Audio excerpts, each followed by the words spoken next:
The Jets have been treading water. What else do they need at the deadline? And Mark Scheifele reaches 700 career points. Hey, everyone. Welcome into another edition of Jets Setting. Rob Wong, joined alongside by Ted Wyman of the Winnipeg Sun to talk all things Jets. And Ted, a couple of big comeback wins for the Jets over the weekend, but still just 2-2 in their last 4 games. Their defensive play seems to have dipped a little bit as well. What are you currently seeing from this team? Pretty much exactly that, Rob. I mean, it's really interesting because they played these 2 games this past weekend where they scored 9 goals in the third period and gave up none, came back from 3-0 down to beat the Carolina Hurricanes 5-3, came back from a 2-1 deficit to beat Buffalo 5-2. And the excitement obviously was off the charts because those 2 games were so stirring.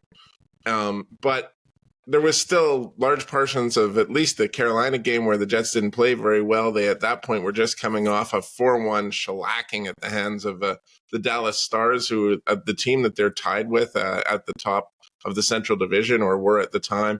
And then they lose on Tuesday night to the Seattle Kraken at home on a late goal by Seattle. Now, I mean, Seattle obviously played well. They're a decent team that's trying to get back in the playoff fight.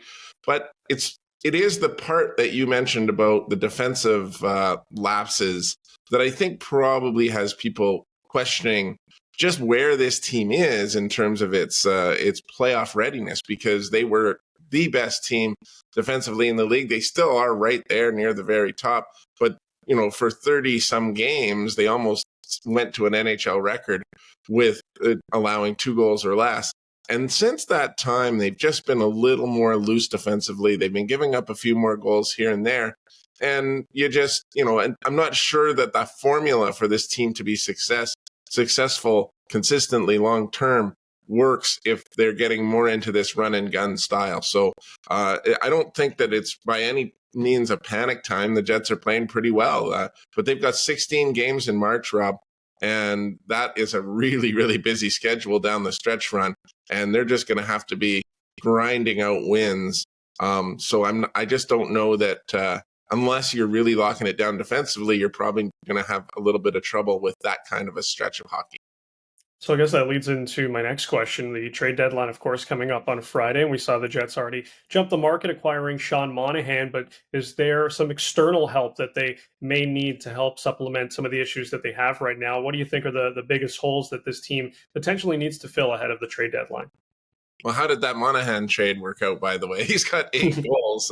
He scored the winner in Carolina the other day. Certainly been a valuable player, also big with his faceoffs, something that this team was hurting for earlier in the season. But, I'm not of the mind that this team absolutely needs to add to be better. They've gotten to this point, 83 points with this group, and Monahan obviously has improved that, but they're not really thin anywhere in the forward line, in my opinion.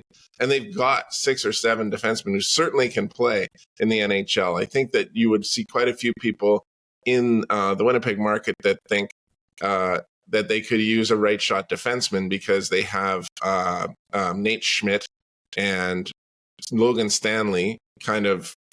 Schmidt plays most of the time, but Stanley gets in there sometimes playing the right side on the third pairing. Maybe they could make an upgrade in that area. You'd end up with those 2 players who have played pretty decent hockey this season, particularly Schmidt at times has been quite good. You'd end up with those 2 guys not in the lineup if you add another player, but I think that's the area where most people have suggested the Jets could use some help. Everyone in the NHL, you would think, is looking for a right shot defenseman who can contribute a bit offensively and play defense. Chris Tanev went to the Dallas Stars, and that's obviously a big add for them. And is there much else out there that you can find that would look like that? Well, one name that's come to mind or has been mentioned is Matt Dumba, who's playing with the Arizona Coyotes. He's been kind of a thorn in the side of the Jets for a long time when he's playing with the Minnesota Wild, but he's that kind of combination of skill and sandpaper that I think that you could use and would really help a team going into a playoff run because he can play offensively and he's pretty physical and plays decently in his own end. There are a few others, obviously, and there's some nice pieces out there on the offensive market. And could they add to their top 6? Well, they could. and we don't know how long Gabe Vilardi's going to be out for, but he's missed 3 games. He is going on the road trip, I believe, when they head to Seattle and Vancouver later today. And so he could be, he obviously makes that top 6 a lot better, but any team in this league is going to be looking to add something like that. And it does seem like there are a few players out there that they could maybe get to just enhance their ability to score that one extra goal. If they're going to be in games like they have been with Seattle yesterday, where it was a 4-3 game, you need to have that guy that's going to get you that one extra goal. So I could see them making a move. Usually Kevin Cheveldayoff does something sneaky around this time of year where you just don't expect it. You don't hear anything about this player being available, and he somehow snags him. Last year he got Nino Niederreiter. Last year he got Vlad Namestnikov, and both those guys have been re-signed, which are very important pieces for this team going forward. And so I always look for him to do something a little bit sneaky at this time of year.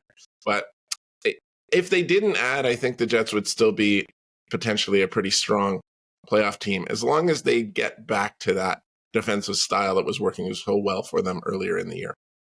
Lastly, we saw Mark Scheifele hit the 700-point mark for his career the other night. Still seems like he's a guy, Ted, that goes under the radar around the National Hockey League, but you get to watch him on a night-in and night-out basis. What stands out the most to you about his game? Really interesting career that obviously I've been able to follow for his entire NHL career, and everyone else in Winnipeg has as well, because he started out as this really gangly player who kind of went down if you threw a feather at him, and really wasn't kind of made for the toughness that's necessary to be a top center in the National Hockey League. But he really evolved into a much stronger player. He's been criticized throughout his career for not being very strong defensively, not playing a 200-foot game. I think that this year he's playing some of his best hockey.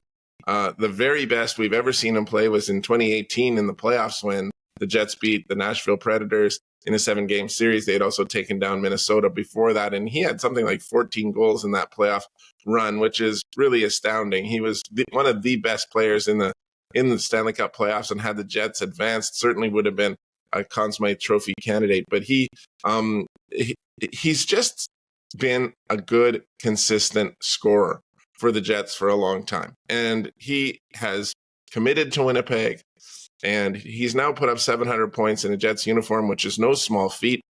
He's got 7 years on his contract starting next year to add considerably to those numbers and quite possibly end up as the highest scoring Winnipeg Jets player of all time, 2.0. And I think, that's to be celebrated. There are certainly nights when Mark Scheifele disappears. There's certainly nights when he doesn't handle the rigors of the National Hockey League going up against the other team's top center. There are times when he doesn't get back as strongly as he should. But I do think right now we're seeing him at close to his best. And I think Rick Bowness and a lot of other people observed that he kind of carried the Jets on his back in the win in Carolina last weekend. And that was something that this team lacked. Last year, Rick Bowness came out at the end of the playoffs last year after they lost to the Vegas Golden Knights and said, this team has no pushback. Our best players weren't visible, and Vegas's best players were much better than our best players. Well, Mark Scheifele is one of the Winnipeg Jets' best players. He might be their best player, their best forward, and he, at times lately, has been showing that. And when he's doing that, when he's carrying that heavy load, Josh Morrissey's carrying the heavy load on defense, Connor Hellebuyck's carrying the heavy load in goal, you've got the makings of a strong playoff team. And if he can continue this, the Jets have a chance to be really, really excellent in the playoffs. And especially with Sean Monahan in the second line center role, take some of that pressure off of Scheifele. Yeah, it's been a strong season for Mark Scheifele, as you mentioned, and we'll see maybe there's some reinforcements on the way ahead of Friday's trade deadline. As always, leave your thoughts in the comments section below. For Ted Wyman, I'm Rob Wong. Thanks for tuning in, and we'll talk to you next time on Jet Setting.